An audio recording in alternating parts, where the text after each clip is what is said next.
The words hit me with the force of a physical blow, sharp and stinging in the stale, silent air of my own living room. "You're just a useless old woman, Mom." My daughter, Sarah, didn't even grant me the dignity of eye contact when she said it. Her gaze was fixed on a pale brown water stain on the ceiling, a ghost of a long-forgotten leak. Her lips were a thin, impatient line, a slash of disapproval on her perfectly made-up face. It was a simple sentence, a handful of words, but they landed in the deepest part of my soul and shattered something I had naively thought was already broken beyond repair. My fingers, gnarled and clumsy with arthritis, clutched the letter in my hand, the crisp paper crinkling in my trembling grip. It was another rejection, another polite, formulaic, "No, thank you," for the story I had poured the last dregs of my life into. But they didn't know that. To my daughter and her husband, it was just another piece of mail I'd probably forgotten to open, another symptom of my decline. Let me know in the comments where you're watching from and subscribe to this channel, because I promise you, the reason they called me useless is far darker, far more tangled in the roots of our family tree than you can possibly imagine.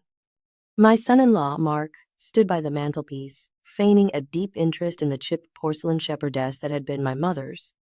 He was a master of feigned interest, a co-conspirator in my gradual erasure from my own life. He cleared his throat, a sound of practiced, condescending reasonableness. "Eleanor, we're just being practical. This house is too much for you. The taxes, the upkeep. You can't manage it." He said, "You can't," as if it were a law of nature, as fundamental as gravity, as undeniable as the setting of the sun. He didn't say, "We want the money from the sale." He didn't have to. I could see it in the hungry, appraising way his eyes scanned the room, pricing the worn mahogany furniture, estimating the square footage, calculating my net worth now that I was no longer a wife, but a widow. A problem to be solved. An asset to be liquidated. They saw an old woman in a faded floral house dress, with hands that struggled to button a cuff and a memory they claimed was as frayed as the old Persian rug beneath their feet. They saw cobwebs in the high corners and a fine layer of dust on the bookshelves. They didn't see the stories that lived in that dust, the ghosts that lingered in every shadow, the memories that clung to the very air in each room. They didn't know that in the dead of night, when the old house groaned and settled with its own weight of memories, I wasn't sleeping fitfully as they imagined. I was at my late husband's old oak desk, the one they'd suggested selling, my fingers flying over the heavy, resistant keys of his old typewriter, resurrecting a past they thought they knew, a past they had benefited from in blissful, deliberate ignorance. They had no idea that the useless old woman they wanted to pack away in a neat little room in a beige-walled facility was meticulously documenting the very secret their comfortable, privileged lives were built upon. A secret that, once exposed, would not just burn their world to the ground, but salt the earth where it once stood. This house was my fortress and my prison, my sanctuary and my tomb. Every object was a potential landmine of memory, ready to detonate at the slightest touch.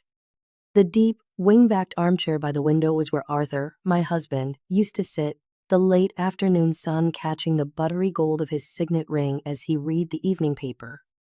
I remembered that ring so clearly. He was so proud of it, a heavy, ornate thing with his initials, AJV, entwined in a boastful script. He told me it was a family heirloom, passed down from his grandfather, a man of industry and importance. It wasn't. He'd bought it for himself from a jeweler on a trip to the city, the year his business first turned a significant profit. It wasn't an heirloom, it was a prop, a monument to his own hard-won success. A man needs to look the part. "Ellie," he'd said, holding his hand out for me to admire, the newly polished gold catching the light, "people need to know they're dealing with someone of substance. Perception is reality." "My love," I'd trace the looping A with my fingertip, "it's beautiful." Arthur's so solid. But even then, in the warm, intoxicating glow of our youth and his boundless ambition, I felt a small, cold knot form in my stomach. There was a desperation in his need to project an image of success. A frantic, almost manic energy just beneath the surface of his confident, easygoing smile. It was a flicker of something deeply unsettled. A hairline crack in the foundation I was trying to build my life upon. It was a flicker I chose to ignore for 40 years now. Sitting in that same chair, the floral fabric worn thin and smooth where his head used to rest, the memory felt different, less like a cherished moment of a husband's pride, More like a clue, a critical piece of evidence, a clue to the man I had loved with all my heart. And the stranger I had shared a bed with for nearly half a century. Sarah's phone calls became more frequent, her voice strained with a manufactured concern that grated on my nerves like nails on a chalkboard. Mom, have you looked at those brochures I left you? The Golden Meadows place has a lovely garden and social activities. You'd like that you wouldn't be so alone. A garden in a cage, a schedule of forced cheerfulness. I have a garden here. Sarah, I'd say softly, looking out at the tangled, beautiful wilderness of my own backyard. It's overgrown. Mom, it's a mess, honestly. The whole house is a mess, a mess. That's all she saw. She didn't see the magnificent climbing rose, now a riot of pink and white, that Arthur had planted for our 10th anniversary. She didn't see the slight depression under the old oak tree where our granddaughter, Lily, had held a solemn funeral for her pet hamster, Patches.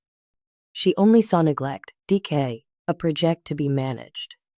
She only saw work that she didn't want to do. One Tuesday, she arrived unannounced, her car pulling into the driveway with an aggressive crunch of gravel. She was armed with a roll of packing tape and a box of black permanent markers. Her face wore a look of grim determination. I'm just going to get a start on the attic, Mom. It'll be less for you to worry about later.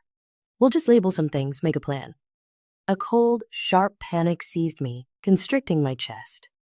The attic was my sanctuary, my archive. It was where I kept my manuscript, my truth, hidden away inside an old, dented hatbox from a long-gone department store, labeled in my own shaky hand, winter gloves. No, Sarah. Don't. Please. I'll get to it myself. She stopped at the foot of the attic stairs, her hands on her hips, and gave me that look, the one that masterfully blended pity and exasperation. The look that said, you poor, confused old thing. Mom, be realistic. You haven't been up those steep stairs in 5 years. You told me so yourself. What could possibly be up there that's so important? Old photo albums? We can sort through those together. Everything was up there. My life, the real one, the one I was finally, terrifyingly, brave enough to write down, but all I could manage to say, my voice a weak croak, was, just, please. Not today. My weakness, my inability to articulate my own defense, only strengthened her resolve. She saw it as confirmation of my incompetence, my senility. Fine, she sighed. A long, theatrical exhalation of martyrdom. She dropped the packing tape on the kitchen table with a loud thud that echoed my own defeated heart. But we're going to have to deal with this soon. Mom, we can't just let things fall apart around you. That night, sleep was an impossible dream. The conversation replayed in my mind, a cruel loop, each word a fresh wound, useless. A mess fall apart. I slipped out of bed, my bare feet cold on the polished wooden floorboards that creaked in all the familiar places in the profound quiet of the house. A quiet filled with the ghosts of laughter and arguments. I made my way to the study. The typewriter sat on the desk like a loyal old friend. A sentinel in the darkness, its heavy metal body gleaming in the moonlight filtering through the dusty window pane. I rolled a fresh sheet of crisp, white paper into the carriage. The mechanical click and roll was a comforting, familiar sound.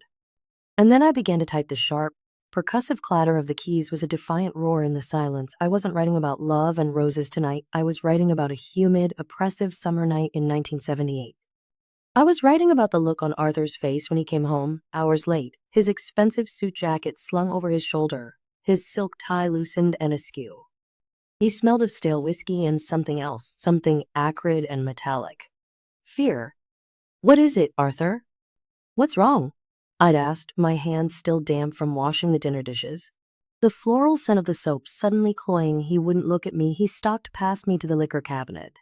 His movements jerky and uncoordinated. He poured himself another drink, his hand shaking so badly that the amber liquid sloshed over the rim of the heavy crystal glass and onto his knuckles. It's fine. Ellie, everything is fine, just a tough day at the office. But it wasn't fine. His business partner, a good, kind man named George Pirelli, had been asking questions, looking at the books too closely. Arthur had been so charming, so confident when he'd convinced George to invest his entire life savings. The inheritance from his father. Will be rich, Ellie, he promised me, his eyes shining with feverish excitement. I'll give you and Sarah the life you deserve. No more scrimping, no more worrying. That night, the charm was gone, stripped away. All that was left was a hollowed-out man staring into a glass of whiskey as if it held the answers to the universe. George is a problem, he'd muttered, more to himself than to me, his voice a low, rough growl. A problem that needs a permanent solution. The memory made my fingers freeze on the keys. I could still feel the profound chill that had run down my spine then.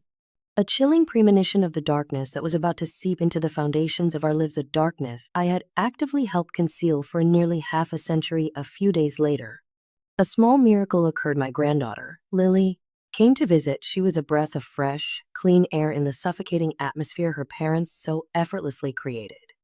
She had my eyes, but her spirit was entirely her own, bright, curious, and unnervingly perceptive. She didn't treat me like a relic on a shelf. She asked me questions about my life, about what it was like growing up during the war, about my first dance, about my dreams, while her mother was on the phone in the kitchen, her voice a low, insistent murmur as she discussed options and next steps with Mark.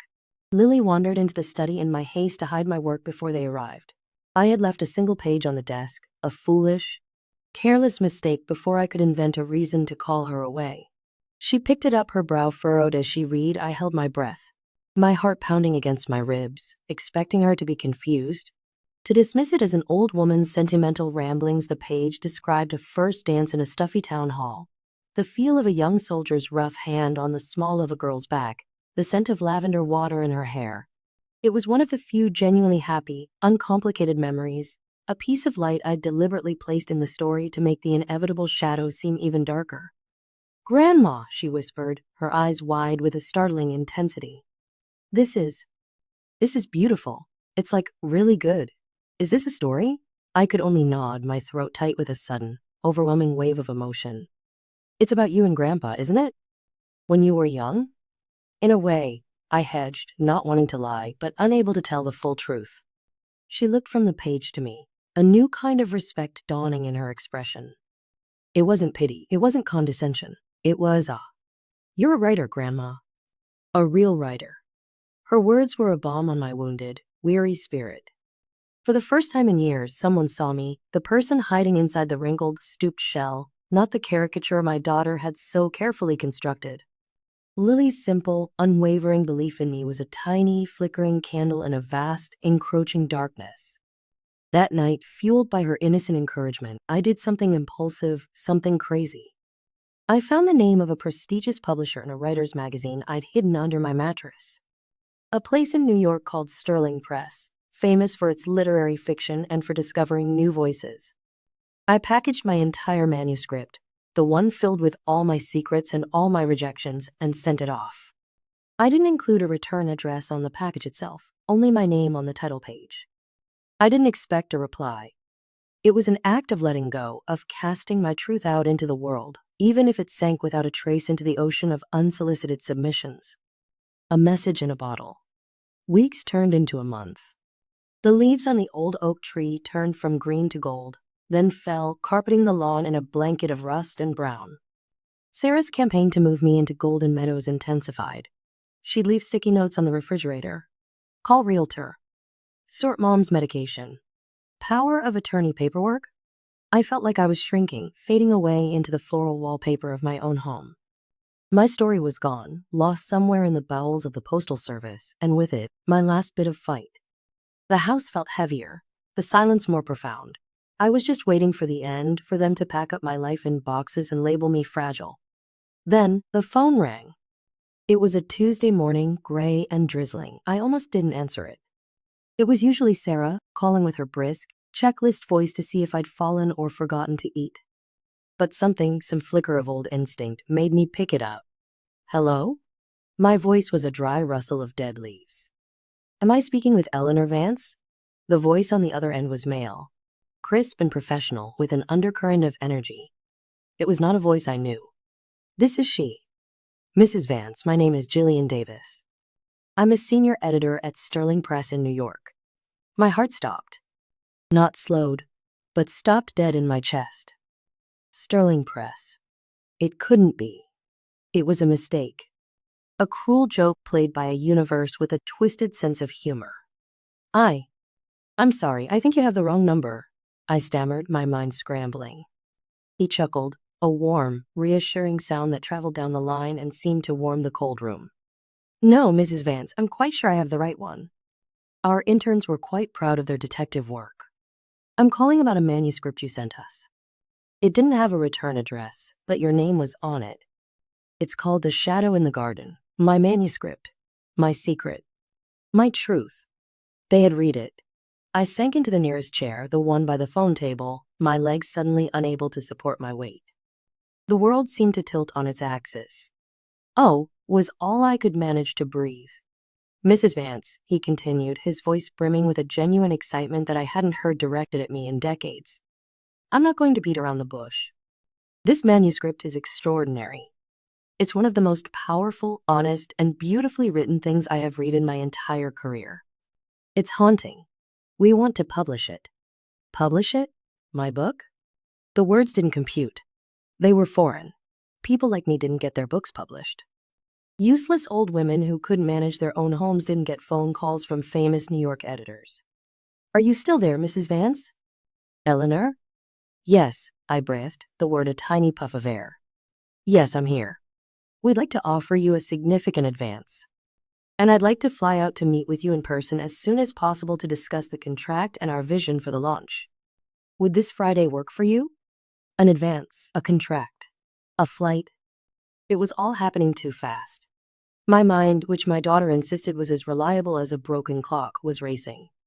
For the first time in a long, long time, it wasn't racing with fear or regret or the litany of my failings, but with a wild, terrifying, and utterly exhilarating sense of possibility.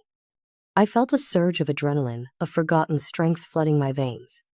Yes, I said, my voice firmer now, clearer. Friday would be fine, Mr. Davis. As soon as I hung up the phone, a wicked, unfamiliar glee bubbled up inside me. Part of me wanted to keep it to myself, to hoard this incredible secret like a precious jewel. But another, more mischievous part of me, a part I thought had died long ago, wanted to see Sarah's face. I wanted to hold a mirror up to her ambition. I dialed her number, my fingers steady.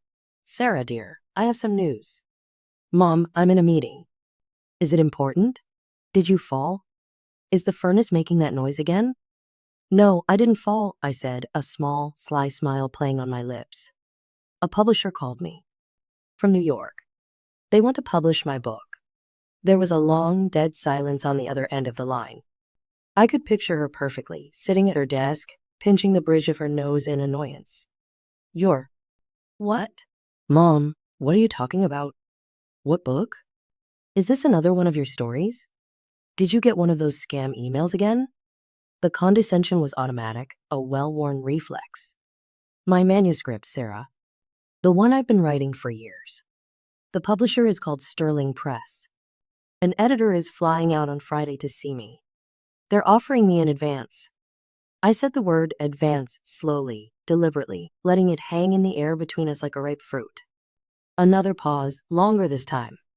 I could hear the faint, frantic clicking of a keyboard in the background. She was Googling it. The silence stretched, and I knew the exact moment she found it. The moment she realized Sterling Press wasn't some vanity publisher preying on lonely old women. It was the real deal. A major player. My God, she whispered, her voice a reedy exhalation of pure shock. When she spoke again, her tone had undergone a complete transformation. All the impatience and condescension was gone, replaced by a stunned, breathy, Mom. Sterling Press? Are you serious? Like, actually serious? Quite serious, I said, enjoying this moment of karmic reversal far more than a woman my age probably should have. Wow. Okay, we're coming over. Mark and I will be there tonight. We need to talk about this. This is incredible. We always knew you had a creative side, Mom. We always said that. The breathtaking hypocrisy of it was so blatant it was almost comical. We always knew. I hung up the phone and began to laugh. It started as a small, quiet chuckle and grew until it was a great, heaving, gasping laugh. The kind that makes tears stream down your face. I wasn't laughing with pure joy, I was laughing at the sheer, mind-bending absurdity of it. All. The useless old woman was suddenly very useful if you're as shocked by this turn of events as I was. Subscribe right now. You have no idea how much crazier this is about to get. The twist is coming. And it will change everything you think you know about my perfect little family. True to her word. Sarah and Mark were on my doorstep that evening, their faces glowing with a proprietary excitement. The change in their demeanor was jarring. Sarah rushed in and hugged me, a stiff, awkward gesture she hadn't made voluntarily in years. "Mom, we are so proud of you. This is just amazing, astonishing news." Mark was beaming, patting my shoulder with a loud, hearty bonhomie that felt entirely fake. "Eleanor, a novelist in the family. Who knew? We have to celebrate." He was carrying a bottle of champagne. The expensive kind with the French name, the kind they usually saved for their own anniversaries. They sat on the couch, not leaning back comfortably, but perched on the edge of the cushions, their bodies leaning forward with an unnerving, predatory intensity. They weren't looking at me. The mother, the woman they were looking at, a walking, talking bank account with gray hair. "So, this advance," Mark began, attempting a casual tone that didn't fool me for a second. "Did they happen to mention a number? Just so we have an idea of what we're dealing with here. We need to make sure they don't take advantage of you. These New York types can be sharks." There was that word again, a word meant to sound inclusive, but which I now understood as a term of ownership. "It's a considerable sum," I said, keeping my voice deliberately vague, enjoying the power of holding the one piece of information they so desperately craved. Sarah's eyes lit up, a flicker of pure avarice she couldn't conceal. "Oh, thank God, we can finally fix the roof on our house. The contractor's estimate was terrifying, and Mark needs a new car. His is on its last legs."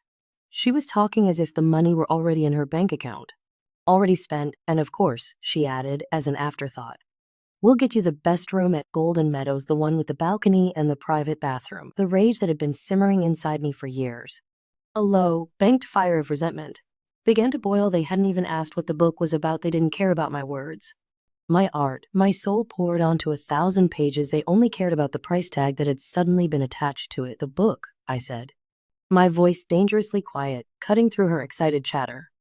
"It's about my life, about my marriage to your father." Sarah smiled, a placid, dismissive expression that showed she hadn't really heard me. "Oh, a love story. How wonderful, Mom. People love those, especially a tragic one, you know. Since Dad is gone, it'll be a bestseller for sure." She had it all figured out: my grief, my memories, my life's most profound secret, packaged and sold for her convenience. Over the next 2 days, my house was transformed. It was no longer a home.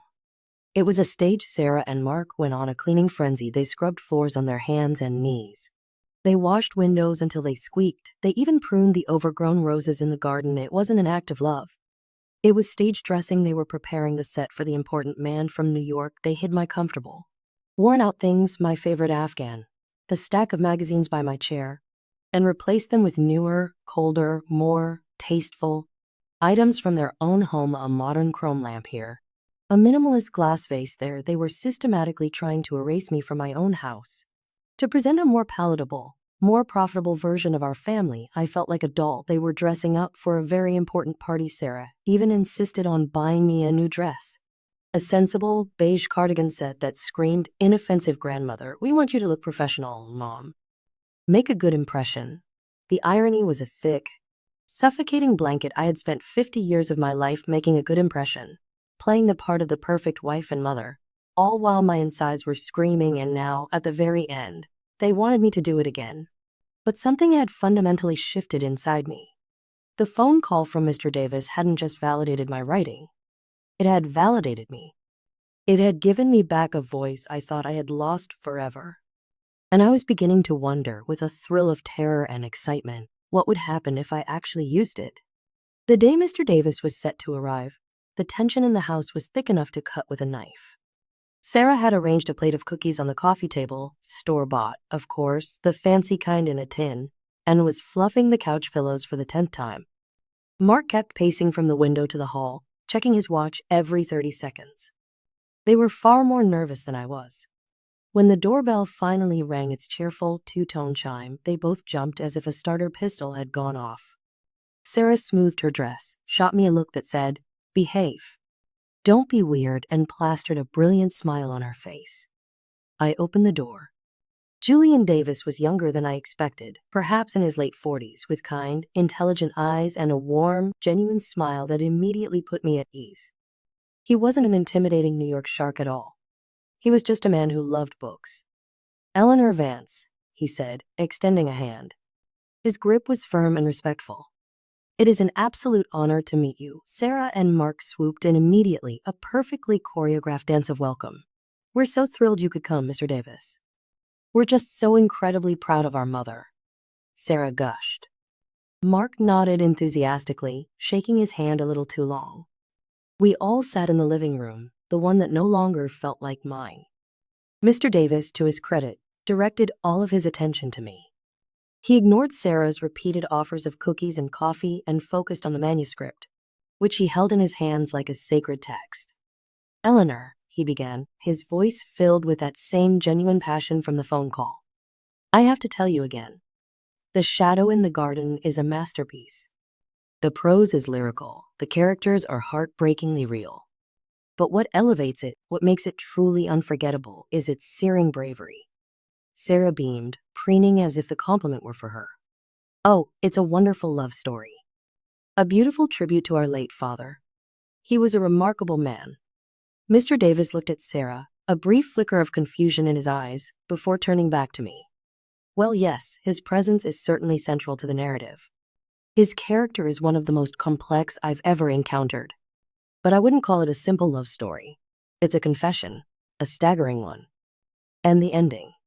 My God, Eleanor, the ending.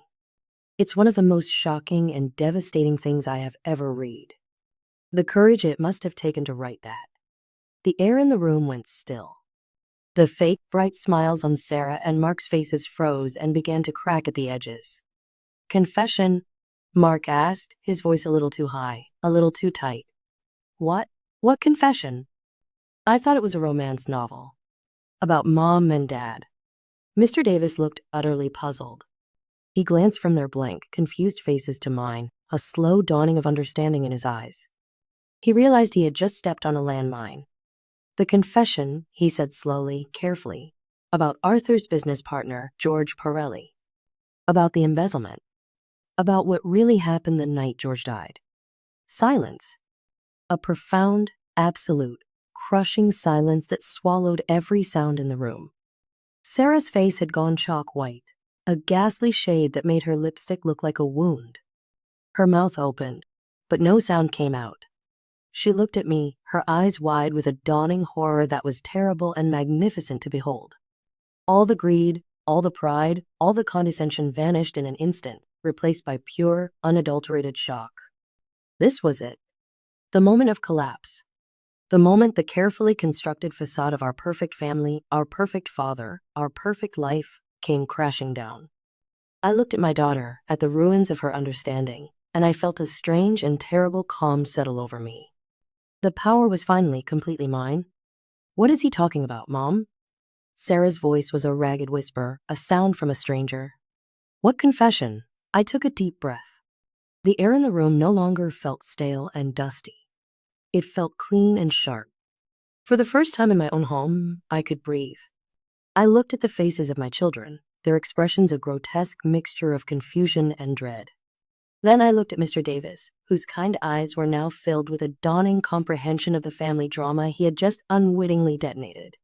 He's talking about the truth, Sarah, I said, my voice steady and clear. It didn't tremble. It didn't waver. It was the voice of a woman who had nothing left to lose and an entire life to reclaim. The book isn't the story you wanted it to be. It's the story that was.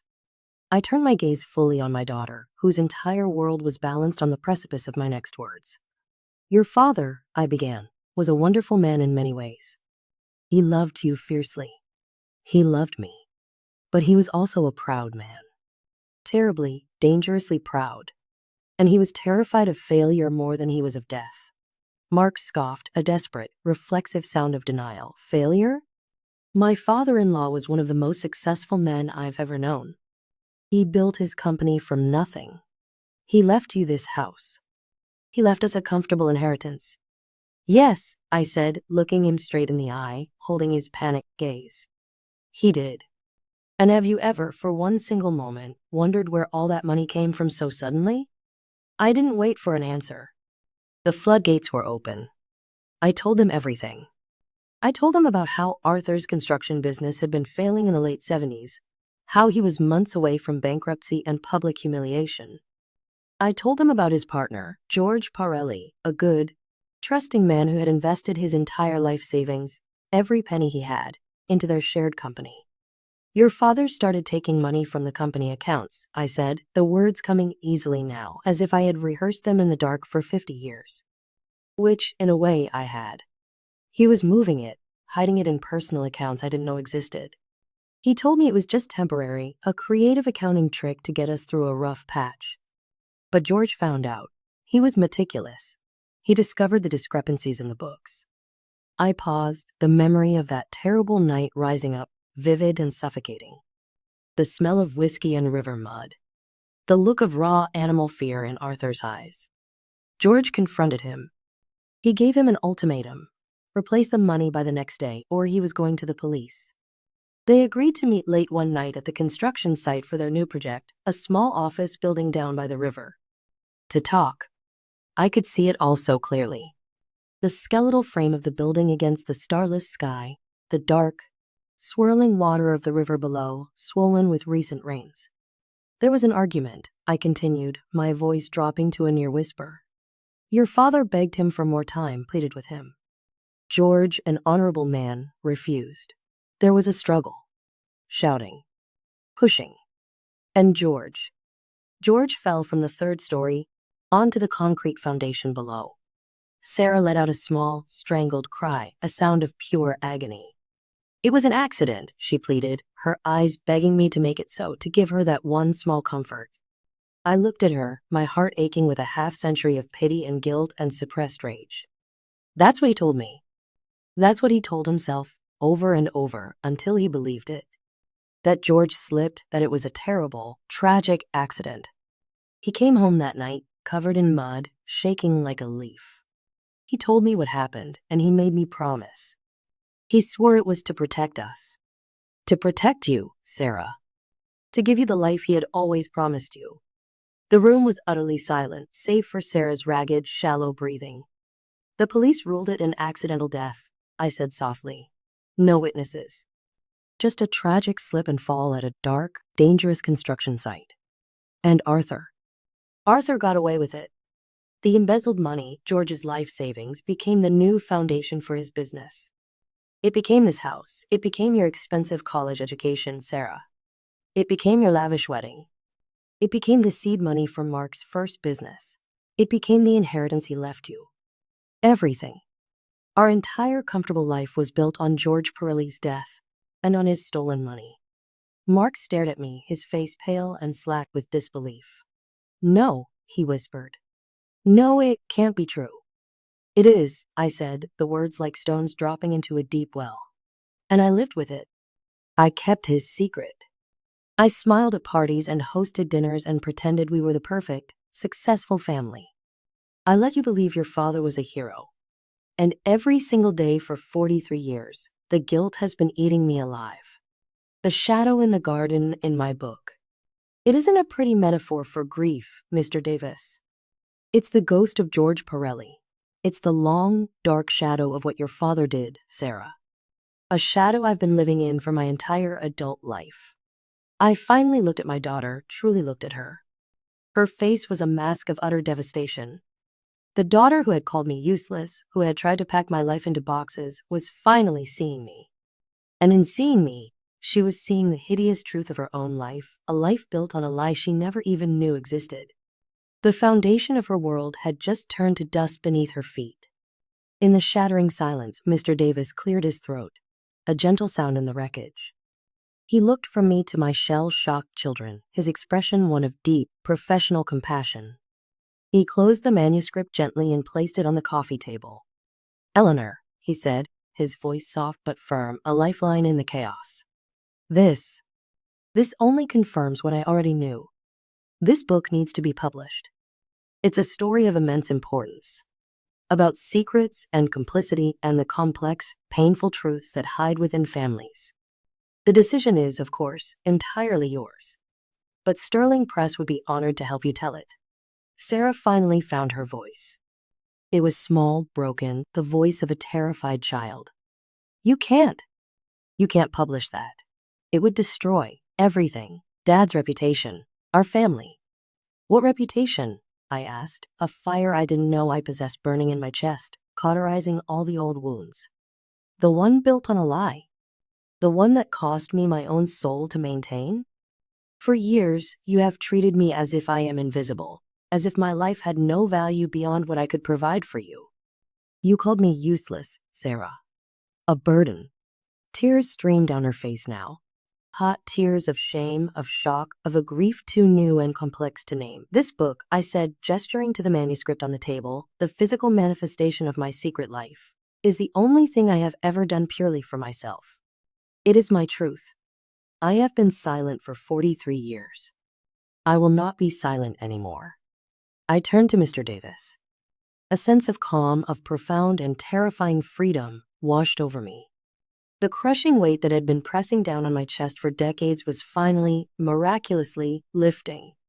I was no longer Arthur's wife, or Sarah's mother, or a useless old woman. I was Eleanor Vance, the author of my own story. Mr. Davis, I said, my voice ringing with a newfound strength that filled the room. Where do I sign? The days that followed were preternaturally quiet. Sarah and Mark left my house that evening without another word, like ghosts departing a place they no longer haunted. Their faces were pale, their world upended. They did not call. The brochures for Golden Meadows disappeared from my kitchen table. The silence in the house was different now. It was not the silence of loneliness, but the sacred silence of peace. My book, The Shadow in the Garden, was published 6 months later. It did not become a runaway bestseller filled with romance and tragedy, as Sarah had so greedily hoped. It became something more. It was celebrated by critics for its raw honesty, for its unflinching look at the dark side of the American dream. It sparked conversations in book clubs and on radio shows about memory, guilt, and the devastating secrets we keep to protect the ones we love. I did not become rich and famous. I received the advance, which was enough to fix my own roof and live comfortably. But I became something far more valuable. I became whole. One afternoon, a few weeks after the book was released, Lily came to visit me. She came alone. She held a worn, dog-eared copy of my book in her hands. She didn't say anything for a long time, just sat with me in the study, the room where the truth had finally been set free. I read it, Grandma, she said finally, her voice thick with an emotion she was too young to have a name for. It must have been so hard. To carry all of that for all those years. To be so alone with it. I reached out and took her hand. Her skin was smooth and young against my own wrinkled, liver-spotted one. The hardest part, I said, the truth of it landing in my own heart for the first time, was being silent. She looked at me, her eyes, my eyes, filled with an understanding that spanned generations, a bridge between two worlds. You're not silent anymore, Grandma. No, I was not. I had taken the label of useless old woman that they had tried to brand me with and transformed it. I had spun it, not into gold, but into truth. And in the end, truth was worth so much more. The house was still mine. The garden was still mine. But most importantly, my story was finally and completely my own. Comment which part of the story left you speechless.